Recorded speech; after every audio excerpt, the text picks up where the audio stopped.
James Patton brought management skills and expertise in conducting conflict dynamics analysis, mediation, and conflict transformation programming to the International Center for Religion and Diplomacy, or ICRD. Patton has worked designing, implementing, and monitoring multi-stakeholder programs to promote economic development and mitigate violent conflict since 1994 in 9 countries spread over 3 continents. Previous to his assignment with ICRD, he was assigned to support the work of USAID's Office of Conflict Management and Mitigation in Washington, having spent 7 months in the Sudan as a foreign affairs officer with the special envoy. For 4 years in Colombia, he coordinated human rights and conflict transformation efforts through the Andean region as Deputy Regional Director for the Nobel Peace Prize winning Quaker organization called the American Friends Service Committee. Patton also has worked in Bolivia and Cambodia. His work abroad began in the Peace Corps as a volunteer, conducting beekeeping and other sustainable development programs in rural Paraguay. Patton received an MA in Law and Diplomacy from Tufts University's Fletcher School and a Master of Divinity from Harvard Divinity School. It's our pleasure to have with us James Patton. I've had the pleasure of being with him for the last few days, and it's not only a great source of education, but of personal enrichment. He's a friend to the institution and the university, and we'd like you to welcome James Patton.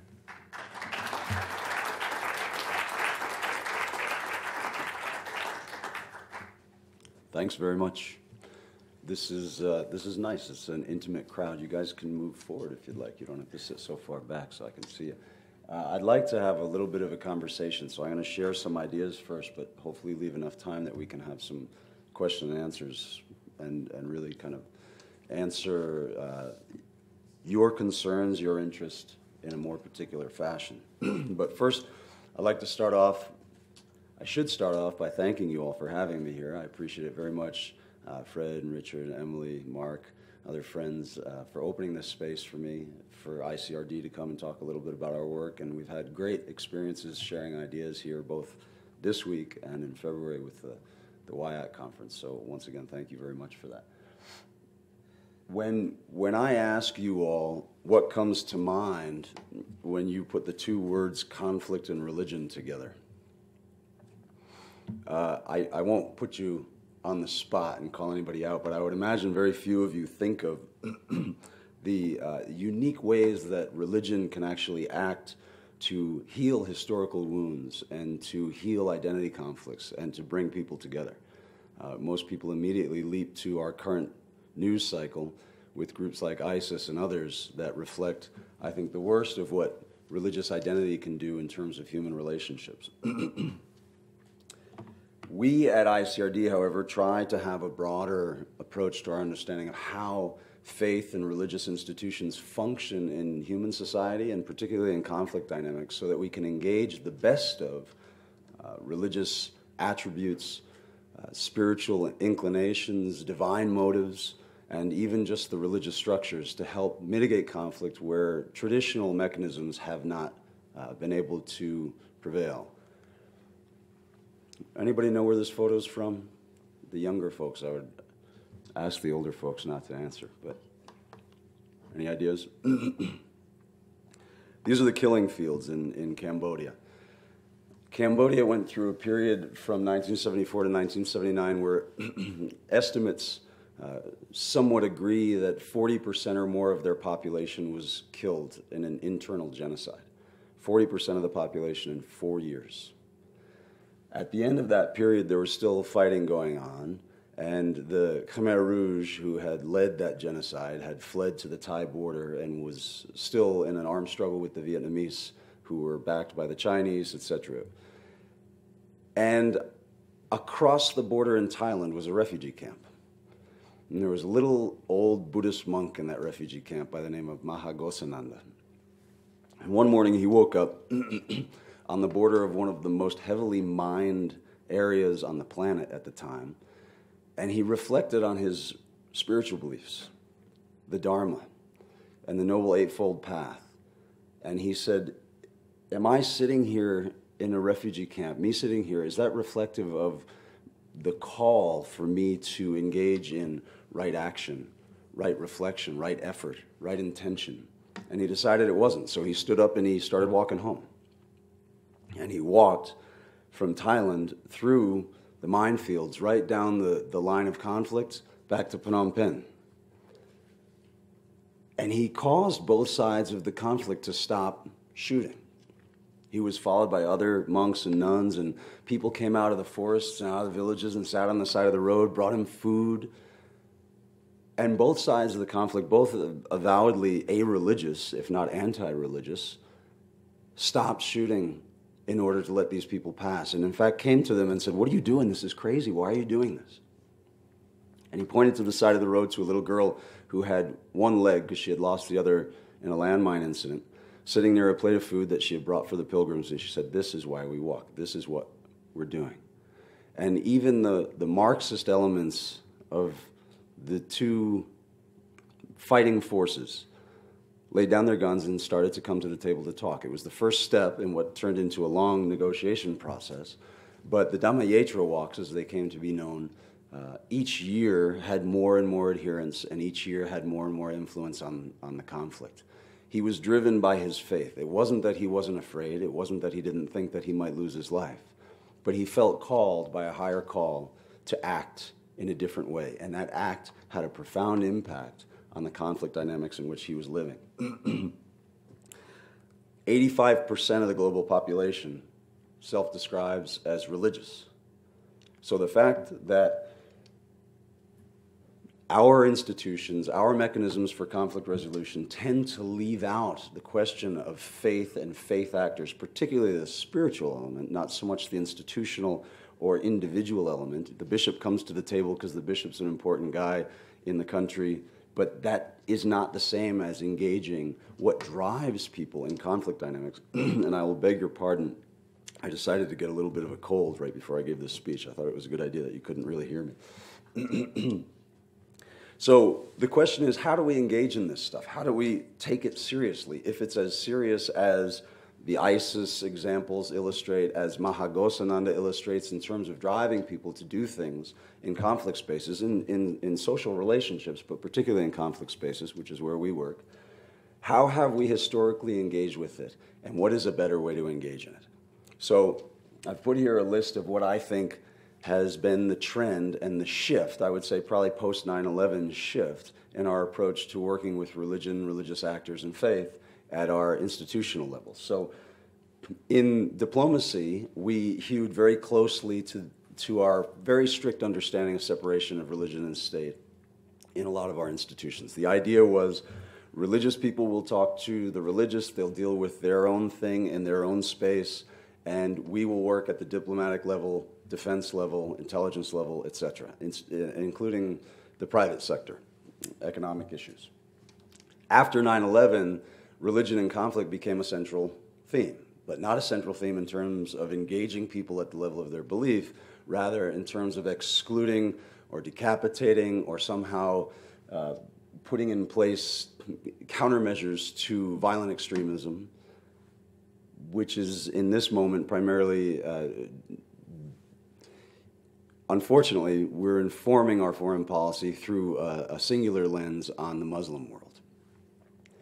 In terms of engaging with state actors and civil society, again, religious actors were largely ignored, and now you'll see a trend in our institutions to silo them, which is to say, allow religious people to deal with religious actors and then bring some sort of information back from that. But we have not integrated it more into the way that we engage with the general, either institutions or civil society in the countries that we're working with. And then in terms of working with other religions, there's still a great deal of ignorance about it. And I think that there's a lot of nervousness, having come out of the State Department, out of USAID, a lot of people feel this is an intangible, an idea that they can't get their head around rationally. They're all trained in strategic analysis and intervention, and religious people and religious ideas are ephemeral. And so they're not entirely sure how to grapple with it. So their default is to not grapple with it. So our task at ICRD, and I think the broader task, in addition to trying to transform conflict spaces, is to what I call demythologize religion. And by mythologize, I don't mean that it's a myth, that religious beliefs are fables, etc. I mean in terms of the idea that it's something that can be understood and worked with in a practical dimension.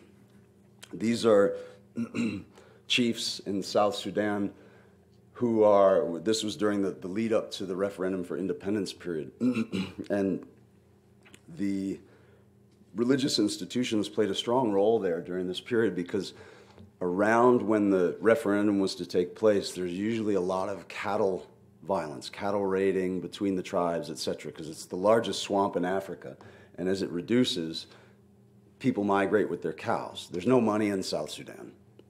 There are no credit cards, there are no credit card machines, it's cattle.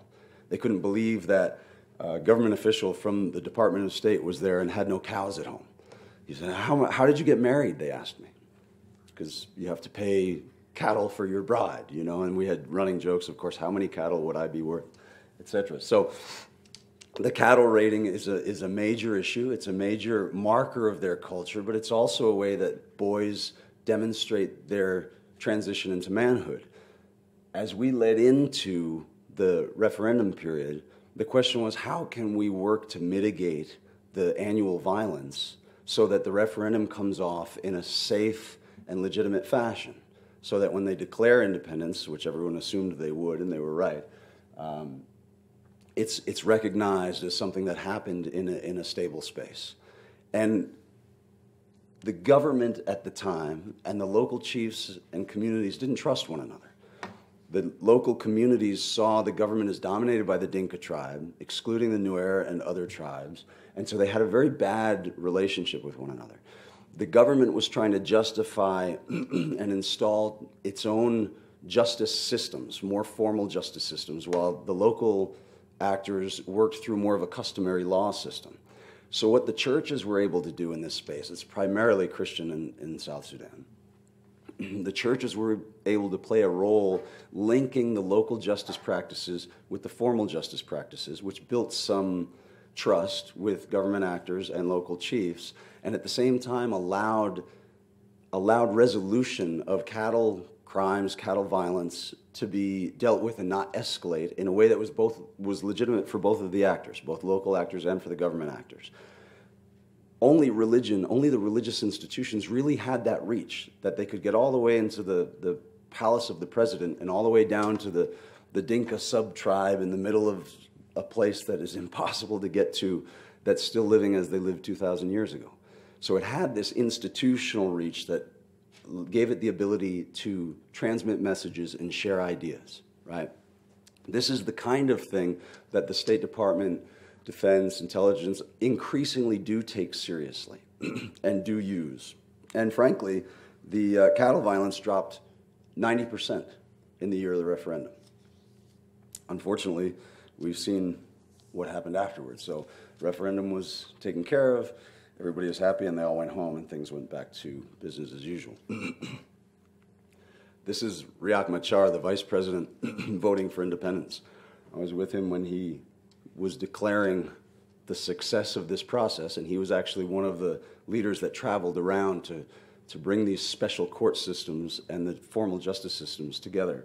Of course, we know now, I'm pretty disappointed in Riek because he broke with the formal government and launched a violent attack on Salva Kiir, the president, and now they are in the midst of terrible bloodshed, more than 100,000 dead again after their independence. So unfortunately, it was not stable. So what are the ways in which I see religion acting in social dynamics and conflict dynamics? Again, I'm taking a very analytical approach to this because most of the folks who leverage resources and engage in these spaces have an institutional analytical framework. I would say the two most obvious and the things that are currently being used more often than not when interventions are being designed are these two pieces at the top and at the left, the structure and the community. What do we mean by that? So the structure is the kind of thing I was just talking about. You you have an institution that can touch people at all different levels of society. And the community is this issue of narrative identity, right? It's a space where people come together where they feel safe, they feel connected and collaborative, and they can hear or share different messages for good or bad. The last piece is the piece that religion really has somewhat uniquely in terms of identity markers, is this question of values, this idea of transcendence, this sense that, to put it crassly, quote unquote, God told me to do it, right? And this can manifest in ways that are wholly irrational to institutional thinkers. It can make people not only stand up in a safe refugee camp and walk across a minefield in the middle of a conflict, but it can make them strap on an explosive device and get onto a bus full of children. So these are things that can force people to transcend their fears, their values, their own humanity, and engage in acts that don't make any rational sense to most strategic thinkers. But it also gives it a certain potency that other kinds of identity markers and interventions don't have. The details are important, but again, I've sort of played out a little bit there. What are some of the ways in which this manifests in terms of active conflict spaces? So, why is this important? Excuse me.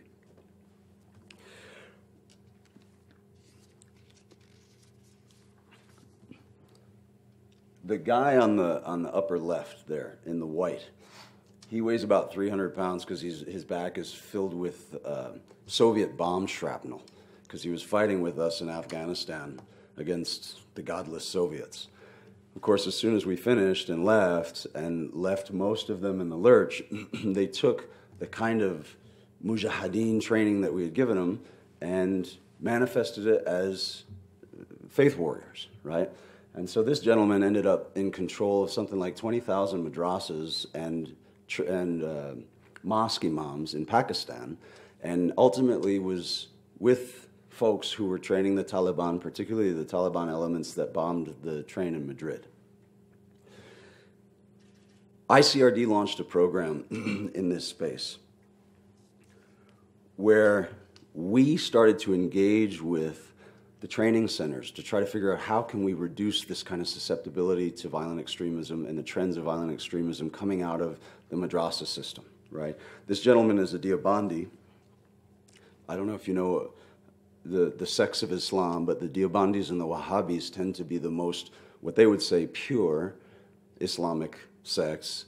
They also tend towards the extreme end of identity and also house those who believe that they need to convert others through force. So the violent extremists tend to be from Salafist, Deobandi, Wahhabi camps. The three men around the table all belong to those different sects. Why do we need to engage with folks like this? I mean, if it had been the US government, this guy would never have been sitting at the table. But these are the people who have the legitimacy, the authority to speak to these kind of motives in a place where religious identity trumps every other identity. Religious authority trumps every other kind of authority. And if we don't find a way to connect to folks like this, when we're trying to transform conflict dynamics, then we won't be able to really reach the folks who most need to be reached. I mean, if you can imagine a Boston Irish-Italian ex-Catholic Quaker going into the Sunni madrasas and saying, you know, you really need to think differently about how you're teaching the Quran, then I probably would not have been here today, at least not in one piece. So when he first came to a session that was run by the gentleman on the far right with a little bit of white beard, who it turns out is a Pakistani-born Shia who was educated in the United States and was our program director. When he first came to his seminar on tolerance, at the end of it he stood up and he said, this is one of the major leaders of Islamic jurisprudence in Pakistan, by the way. He's always on the radio and on TV, publishing all the time, and he stands up at the back of the room and he pounds on his desk in front of him and says, I'm angry. I'm angry because I came here to discredit everything you were going to say, to expose you as a puppet of the American government, and maybe even controlled by the Christians. And I'm angry now because for the first time, I think you've shown me the heart of the Holy Quran. And I feel as though I have been taught and I have been teaching it the wrong way my whole life. And I pledge that I will go back and transform the education in my madrasas, which he has done, and he's done it in a very high-profile fashion, talking about it, publishing about it, etc. Now, what happens when you have someone like that who changes their perspective with that kind of authority and that kind of legitimacy and that kind of access? The impact is amazing. It's transcendent. And once again, the State Department and Defense Department never would have gotten to a person like this. He was too close to Mullah Omar. He was too close to radical elements. They may have just killed him. But the impact that someone with the ideology can have if they start to interpret the same ideology in a nonviolent fashion is dramatic. When I was working with gangs in Latin America, it was always different when I was talking to 15-year-old kids who were out on the street stabbing people about, you know, this is what your life could look like, and this is how you need to change and transform. And they said, all right, you know, gringo, whatever. But when we brought the guys from Mexico who had survived their gangs, and they had the scar on the face, and they were missing an eye, and they were all tatted up, and they said, listen, I lived through this. I can tell you the whys of being involved in it and of not being involved in it, and I can give you some guidance on how to get out of it. These are the most potent conflict transformers that you can find. And so ICRD really tries hard to locate not just institutional or NGO partners, civil society partners, but elements within the faith traditions that are mobilizing conflict that can help become mitigating factors for the conflict. So, what is this? This is, any of you know the spaghetti map, the famous, I think it was Zinni's spaghetti map from Afghanistan? No? You look it up on Google, it's fantastic. Someone did a conflict analysis for the generals in Afghanistan about what were the conflict drivers and what were the relationships. And it looks literally like a plate of angel hair pasta. It's incredibly difficult to read. And in fact, he said, this is the reason we're not winning, because this is the way we think. But it's absolutely necessary to try to understand, again, how do we demythologize religion? Try to understand it as one of the elements in a conflict dynamic, one of the elements that creates conditions for the emergence of violent conflict. I don't believe in direct causality. So, for example, poverty does not equal violence. There are plenty of poor people who are killing no one. But extreme poverty, exclusion, lack of resources, lack of opportunity, lack of employment definitely increase the conditions for potential conflict. So where does the religious element in the place we're engaging in fit into this? And then the line, of course, the circles are meant to say how important the thing is or what the size of the thing is in the social dynamic, the thing being institutions, people, identities, etc. This is value neutral. Just name what's involved in the conflict dynamic, and then name the relationships between them, which are the lines. When I go to State Department and talk about this kind of stuff, they pay attention. When I go to DOD and talk about this kind of stuff, they pay attention. If I'm in Colombia with a group of indigenous shaman, I won't put this up on the screen because they would all fall asleep or go get coffee. But the idea is, as we do this kind of thing, we really need to normalize this concept of faith and religion in terms of one of the elements that's moving people to behave in a certain way, right? It's a transcendent element. There's another piece to it, particularly for believers. But the truth of it is a driver of behavior. And if we want to change behaviors, we need to engage at the level of that driver. And as a nation, our institutions are still failing to do this in a way that's effective. You have to then bound the kind of things you're going to grapple with. You can't grapple with every variable in these kind of conflict spaces. But naming the things that are causing conflict and choosing a place to put your energy into it is crucial so that you actually don't continue to have the idea of faith, the idea of religion, stay outside of the process of intervention as an intangible, which is something that happens consistently. Again, as I talk through this, this is kind of some of the methodology and the strategic thinking of the International Center for Religion and Diplomacy, so you'll know how we try to function in the field. Why is this important? Because peace requires people, and you don't make peace with your friends. So whereas governments are really good at things like demobilization, disarmament campaigns, they're really rotten at dealing with historical trauma, for example. The Havana peace process in Colombia is a good example. We don't call it, in our work in Colombia, we don't call it the peace process. We call it the Havana disarmament process, because there are two armed groups deciding how to stop shooting at each other. But when people come out of the woods, leave the paramilitary organizations, leave the military, leave the FARC and the ELN, they're going to go back into communities that have been impacted by the conflict. And how are those communities going to react? And how are those people going to react when they meet those social dynamics?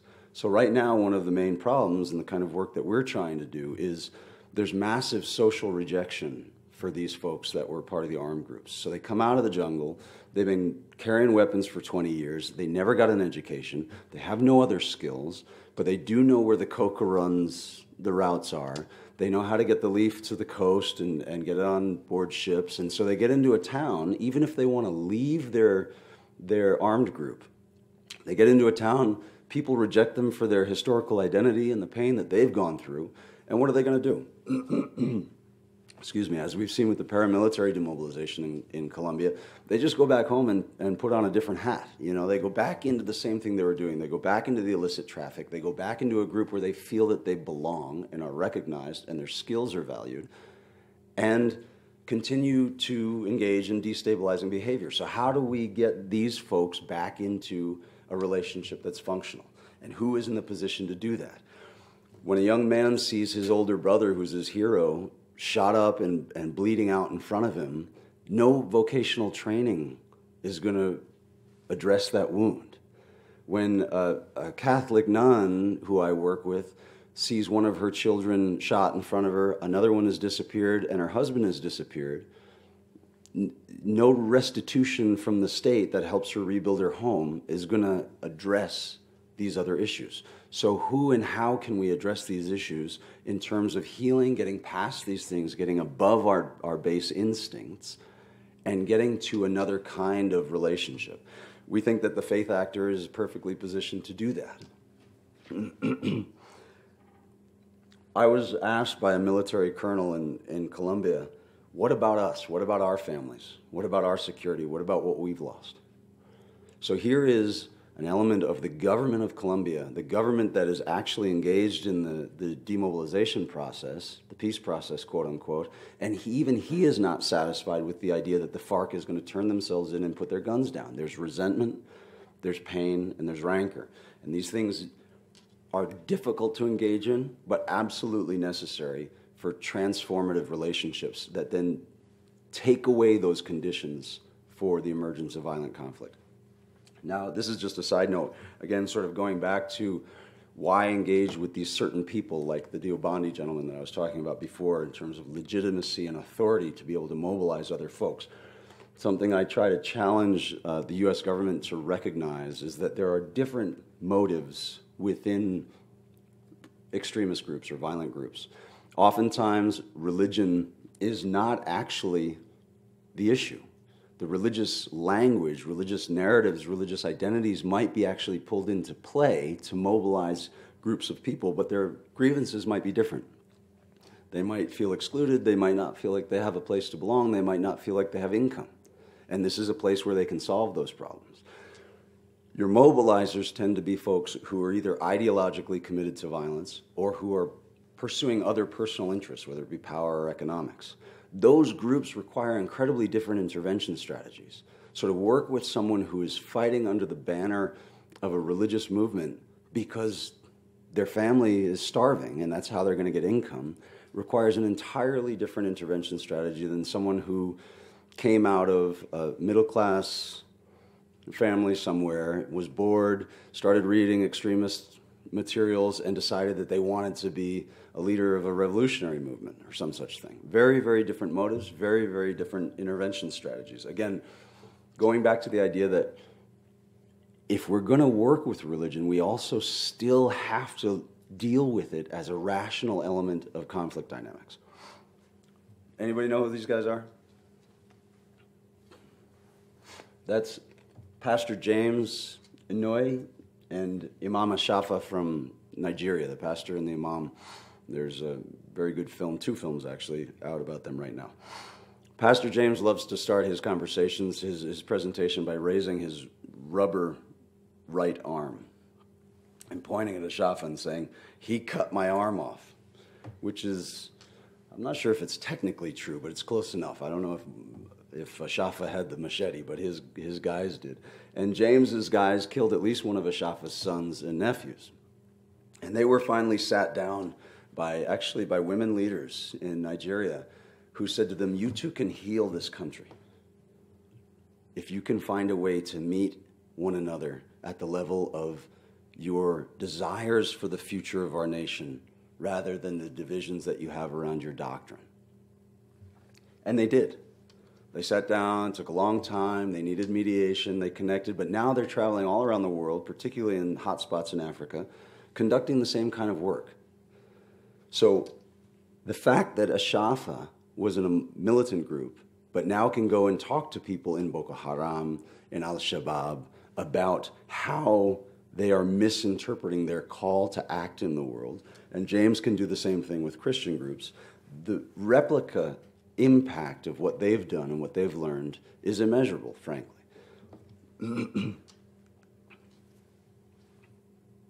This is meant to be a little discussion about humility and adaptability. This is a practical piece that if any of you are planning on being in this kind of work, that one has to absolutely keep in mind.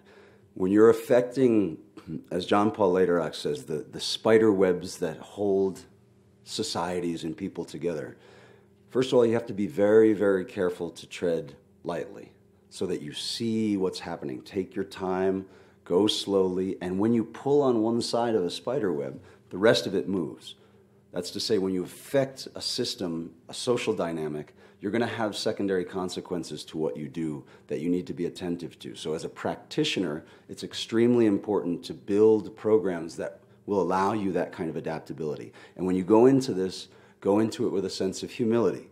Our work, for example, in Pakistan functions because we work out of the history, the heritage, the beliefs of the people that we're working with. This is true of all of our work, but Pakistan in particular is a really interesting example. So we were looking, as I said, at the madrasas and the susceptibility of the youth to recruitment when they got out. Why? Because they're studying an Arabic text. They only speak Urdu. There are no other kinds of classes that they get. There's no social science, hard science, etc. So we saw there that there was a religious element to the violence, but there was a non-religious way for us to begin an intervention and eventually get to the point where we talked about religious tolerance and peace. So the intervention was based on pedagogical training. How do we get the officials in Pakistan, as well as the Madrasa Oversight Board and Ministry of Education and the teachers, to engage in a program where they will change the way they teach? And we sold it in terms of economics. These kids come out and they can't do anything. And so in order to solve that, we reached back into the heritage of the very people that we were trying to work with, and we showed them how madrasas were the source in many parts of civilized Western world of university training systems, the multidisciplinary system, the endowed chairs, all the different things that we think of in terms of our Western university education emerged from the madrasas in their heyday. So they had this incredibly rich history of education, which then was diminished successively as Islam got more and more external pressure from the Crusades and other places, and they got defensive and they reduced themselves down to this single kind of purist sense of identity. The idea was that they would be better Muslims, better madrasa teachers, better madrasas based on their own heritage if they engaged in the kind of thing that we wanted them to engage in. Of course, it wasn't me that did the programming. It was a Pakistani Shia, so there was a certain amount of authority and access that he had that we wouldn't have had. Over time, that turned into tolerance education, and now they're putting a Quranic peace text into the madrasas. we've worked with 4,000 madrasas out of 20+ thousand madrasas. Not a lot, but these are all in those radical areas, the Deobandi, the Wahhabi areas. And so the impact is significant. And now we're actually bringing madrasa teachers to the formal university systems to get formal certificates in pedagogy. Now, so when it works, it's really impactful. It's really powerful. There are lots of challenges. This is a course, not a course, a workshop that we were doing in Colombia, outside of Medellin, with indigenous shamans. And the idea was, how can we work with their cosmovision of healing and harmony to try to link with other religious actors, primarily Abrahamic traditions, primarily Christian traditions, around Christian ideas of reconciliation and forgiveness. How can we find a way to get these two disparate doctrines and disparate groups to sit down at the table together and work on the work in the world that they feel called to do that is compatible, peace building, despite the fact that they have doctrinal differences? Because I'll tell you right now, the narco-traffickers, they don't care what identity group you come from. They don't care about your gender, your ethnicity, your faith tradition. As long as you're doing the work they need you to do, doesn't matter. And yet within the peace-building community, we continue to separate ourselves along different lines of identity, particularly religious identity, and make ourselves profoundly weaker in the face of the kind of thing that we're trying to fight. As my Christian friends would say, bringing the kingdom into the world. This is an example of how hard some of this work is. I have yet to find an indigenous shaman who will sit down with an evangelical pastor in Antioquia, where Medellin is located, one of our pilot areas, because they have such a history of conflict amongst them that even as peacemakers, they won't work together because they don't trust one another. On the other hand, I work with a group of ecumenical women peacemakers who found in their faith not only a way to bridge divides between Catholics and Protestants, which down there is very strong still. I couldn't tell you a Methodist from a Presbyterian, and I have a Master's Divinity degree, but in my grandparents' era, I know that that was a very serious deal, right? It's the same way still in Colombia. When they say ecumenism and interfaith, they mean Protestants and Catholics. It doesn't even occur to them to bring Muslims, Jews, and animists to the table.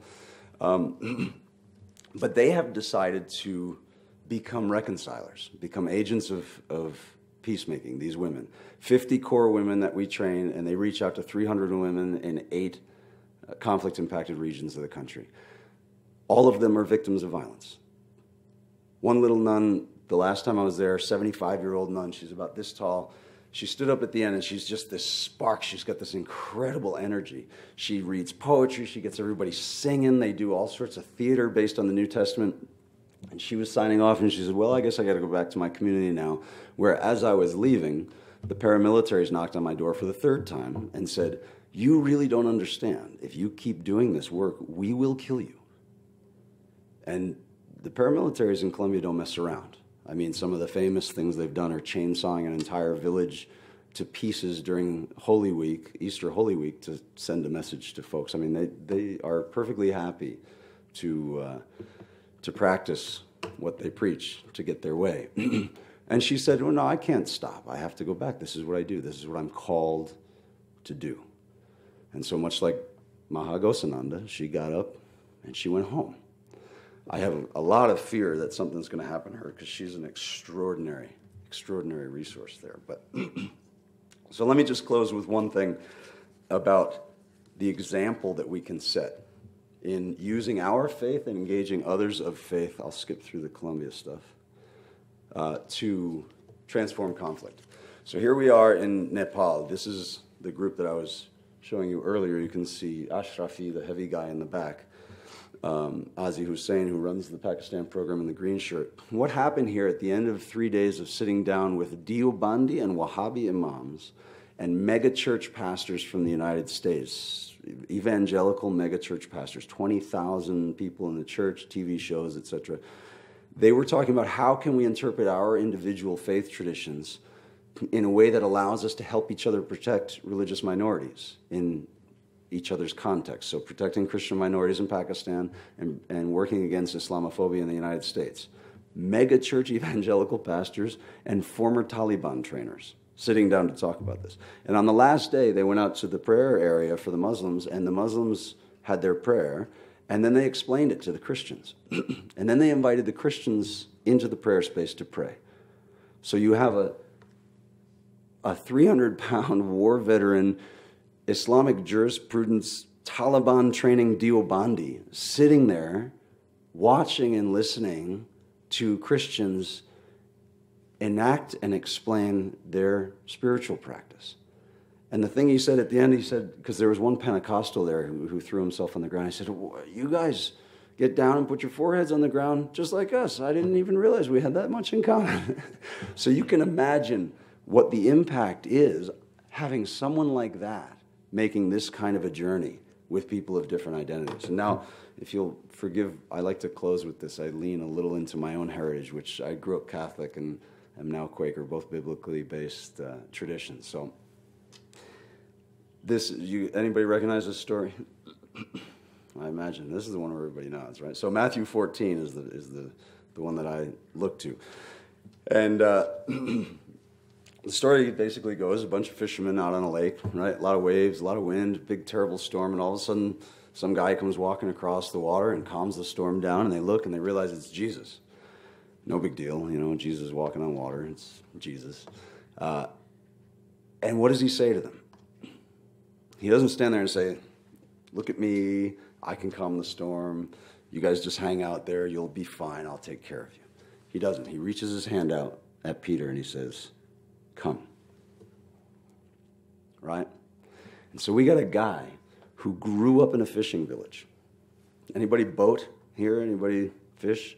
You know what it's like to be on a boat when the seas are rough or the lake is rough? This guy grew up in a fishing village. Probably his dad and his grandpa were fishermen. His family, his brothers, his cousins, everything. He's been in boats his whole life. He knows. He's got it written into his genetic code. When you're out on a boat, on a lake, in a storm, where safety is and where danger is.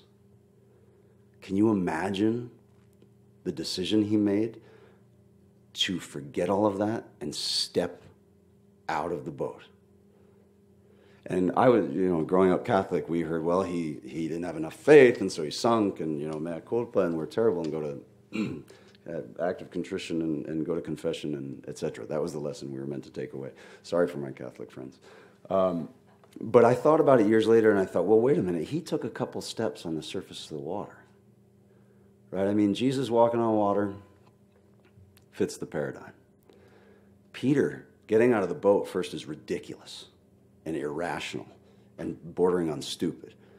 But then he walked a couple steps on the water. Sure, he sunk, etc., but he walked on the water. So what happens that night back in town at the local pub, right? Peter's in bed because he's exhausted, tough day. But his buddies are sitting around a table with their steins of mead saying, what was he thinking? And they're calling their neighbors over, buddy, come here, you got to hear what Peter did. It's insane. And so in that moment of actually breaking out of his own paradigm of what was safe and secure and what was dangerous, he had a ripple effect that he could not possibly imagine having had, and just shattered the paradigms of other folks who had the presumption that he had of where safety was and where danger was and what they were called to do, much like Gosananda and others. So I'll end there. Thank you very much for your time.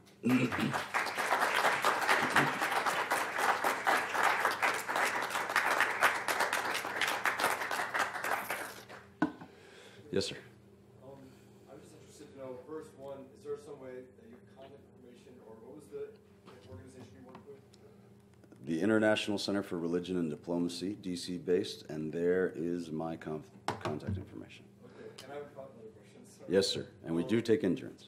Next question. So I'm doing second language teaching master's right now, and one of the big interests, I just feel like there isn't a lot of context for it, or a lot of academic work done on it, is doing this, but at the language learning level for diplomats. And for instance, I did, and I'm sure many people here Russia, and we learn language in the context of faith. And I thought it would be really interesting to do that for diplomats, but where they're coming together to learn about others' faiths and bringing what they know to the table to solve conflict issues or world issues, not just conflict, I guess. And I don't know if that would be a viable. I don't know if you've seen that at all yet. No, in terms of diplomatic training, no, not at all. But I will tell you, the Foreign Service Institute is where most of the diplomatic training is done in D.C. And they recently, we're on a group called the Working Group on Religion and Foreign Policy that the White House and the State Department put together to ask for recommendations on how to grapple with this question of faith and foreign policy without violating the Establishment Clause.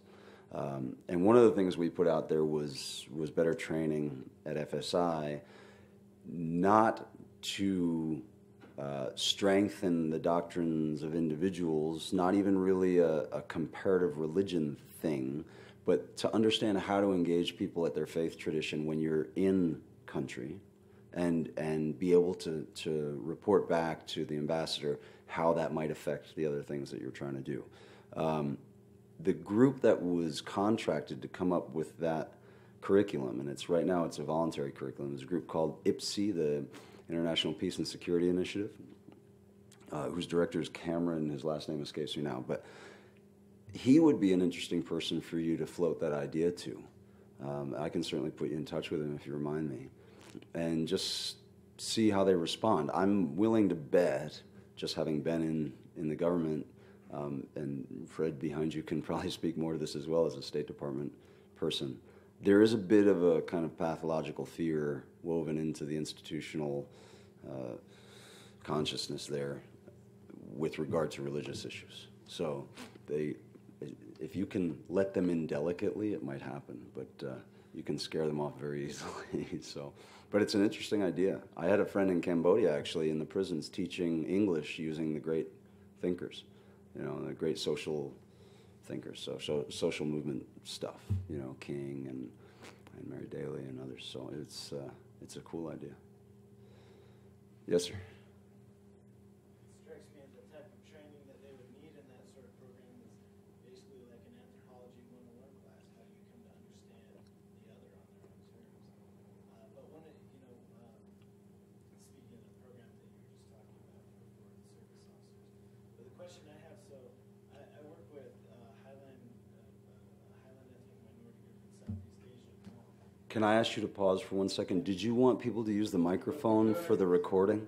Sorry. I worked with the Hmong in Massachusetts, by the way. Yeah. Well, so my point was going to be, you're talking about these differences between, say, Christian pastors and shamans in Colombia, I think it was. I don't know anything about Colombian shamanism, but trying to resolve things on the level of doctrine, frankly, just wouldn't work with Hmong shamans. One of the reasons being is that they don't think of their most fundamental beliefs about the nature of reality in terms of doctrine. They actually frame it as culture. So Hmong in the United States, they gloss what they do not as religious practice, but as cultural practice. First time I ever went to a Hmong shaman ceremony, a woman that invited me to this, pointed to this and said, "See, this is my culture."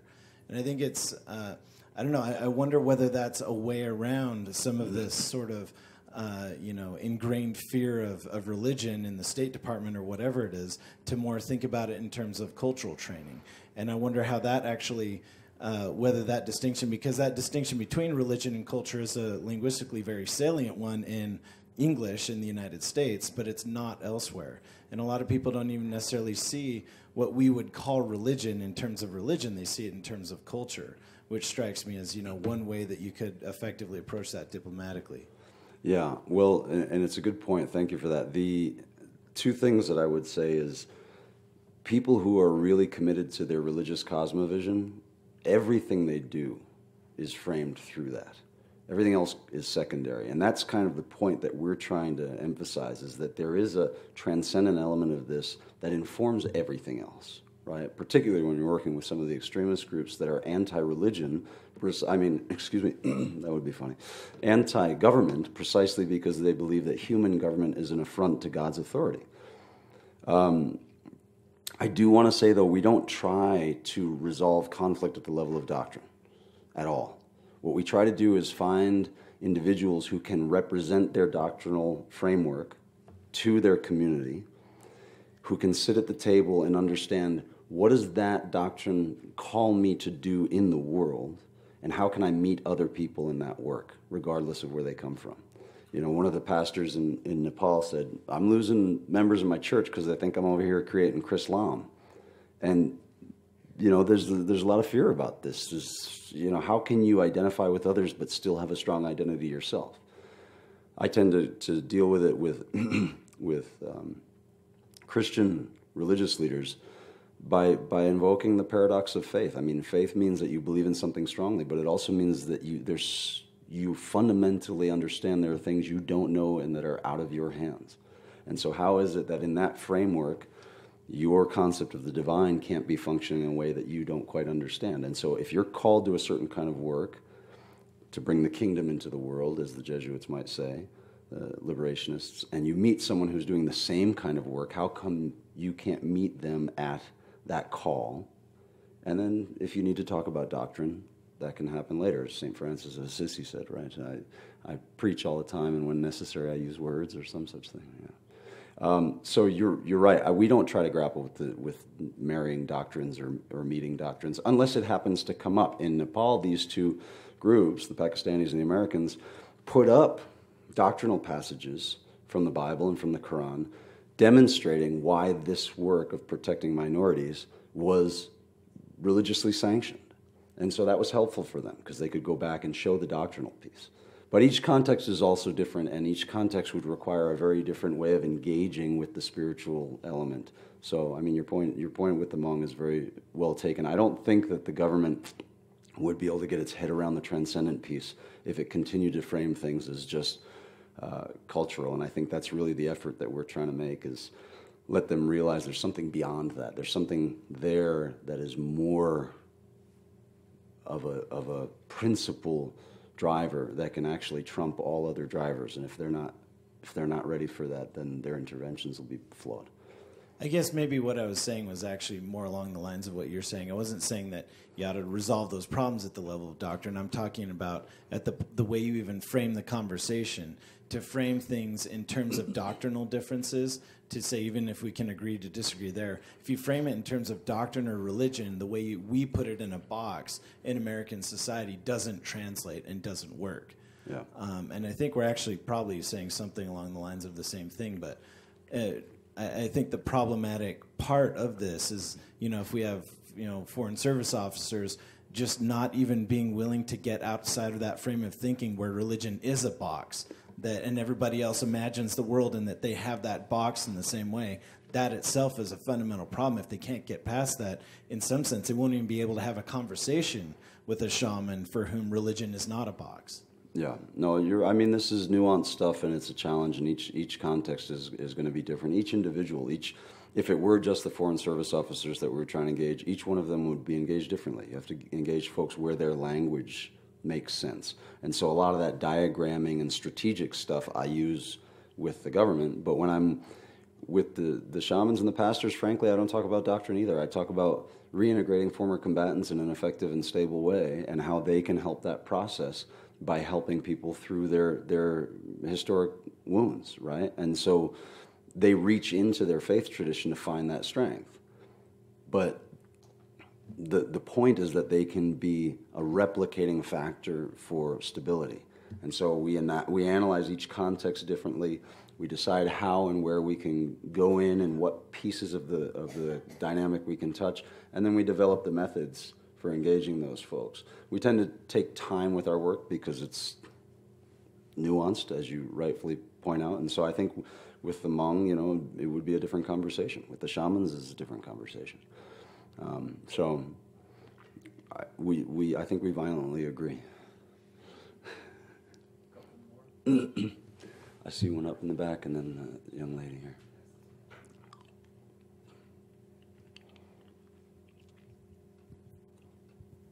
Thanks. So I wanted to offer a somewhat tendentious summary of your presentation in order to ask an ethical question.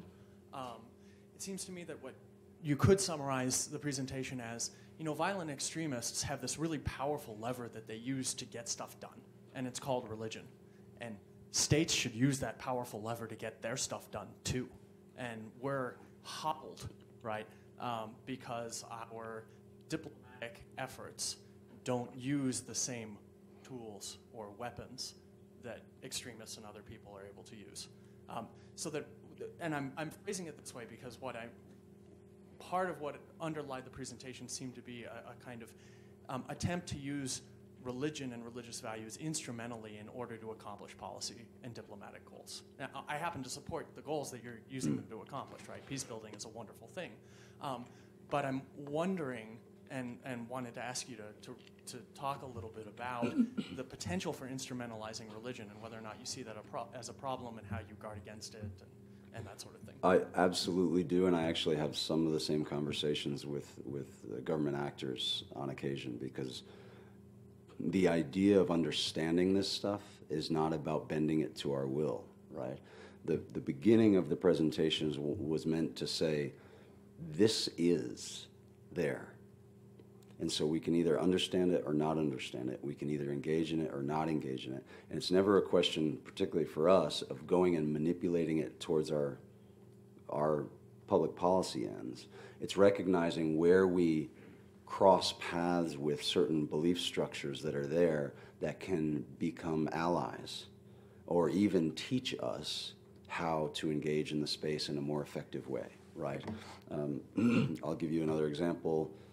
One of the things we're trying to do is we're trying to track where jihadi Salafism is moving, why, how, what happens when it gets there, how it meets indigenous practices of Islam. And one of the pieces we're after, we're doing kind of a CVE analysis. What are the violent extremists countering measures that have been put in place at civil society or government that's worked, that haven't? But we also, as ICRD, really want to get at what pieces of nonviolent Salafism can be engaged to help mitigate violent Salafism.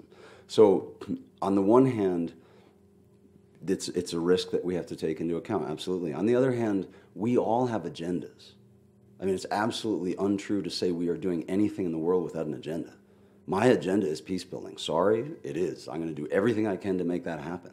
I don't believe that I'm building peace when I'm damaging someone's faith tradition, manipulating or adulterating their doctrine, or using them and then leaving them with nothing to hold to try to get access to political gain or economic gain. I don't believe that. But I have an agenda when I go into these spaces, and I have no problem recognizing that my engagement with these folks in this way is trying to further my agenda. Hopefully, I meet folks who want to get to the same place, like you said, share the end goals.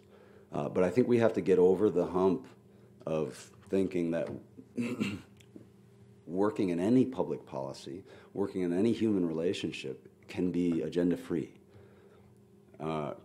We have to be aware of what we want and be honest about it and name it. That's a failing, I think, that we always see in diplomatic relationships, not always, but often. But if we can be honest and authentic, then there is no problem having something that you want out of this. This is why we're here, trying to get something done. There was a young lady before you, and then... I was just going to follow up. Wouldn't you say that there's something in your work that you seek that transcends the instrumental in all religions? It's that thing that commits the nun who's going home. It's that thing that... Yeah, I mean, the problem I have with instrumental is I reach into a toolkit and pick up a human being as a tool and hammer in a nail. That's the kind of instrumentalism I'm not okay with. But I don't have a problem with the other definition of instrumentalism in the sense that we're going to use what you have to make the world different. In fact, I'm all for it, right? I just want to find out what you have and what you bring to the table and what you want to see happen with that and try to elevate the best of it, right, in myself and in others. I'm self-interested. I have radical self-interest. I'm incredibly selfish.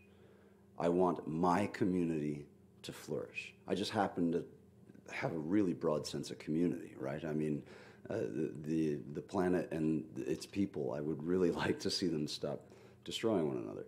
So we just have to reframe instrumentalism and selfishness and be frank about it. I mean, that's the real problem, I think, is humility and honesty in the face of some of these issues. No, not at all. You pulled rank. Okay, so I'm writing a paper based on John Locke's theory that religious freedom allows for greater civil stability, and I'm wondering if what you think about that, about whether religious freedom in these areas allows for greater resolution of conflicts. Again, I think putting it in a conditional frame is a good way to do it, right? It helps the conditions for stability. I would challenge, again, siloing religion. I would say multiplicity of identities is one of the best conflict mitigation tools that exists. If you are Sunni Muslim, but you're also a Red Sox fan, you're also a teacher, you're also a father, you're also a member of the PTA, you also like NASCAR, each space that you identify with and in puts you in contact with other people and in empathy with other people, right? And in doing that, you recognize shared elements despite differences.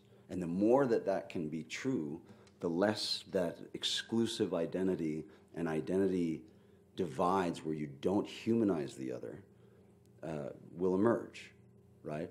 Now, in terms of religious freedom, there's another piece, which is the sense that you have the right to express that identity. You have the right to engage in that identity and to choose that identity.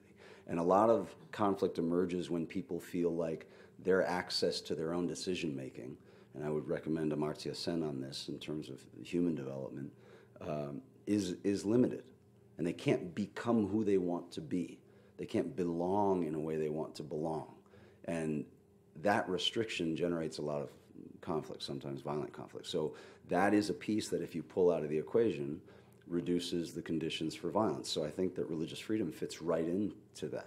Now, what you run up against, and I think in contemporary times in particular, is how are you tolerant of an intolerant tradition?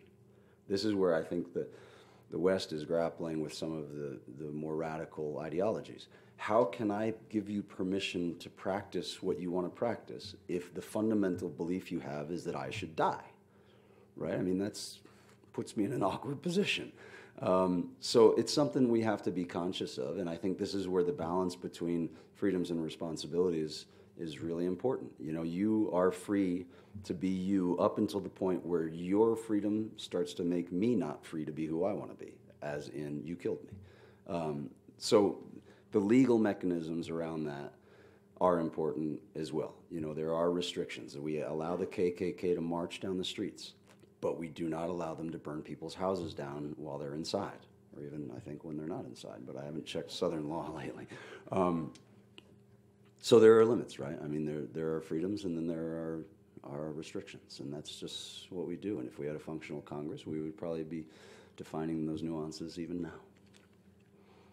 Did that answer your question? Yeah, thanks. Okay.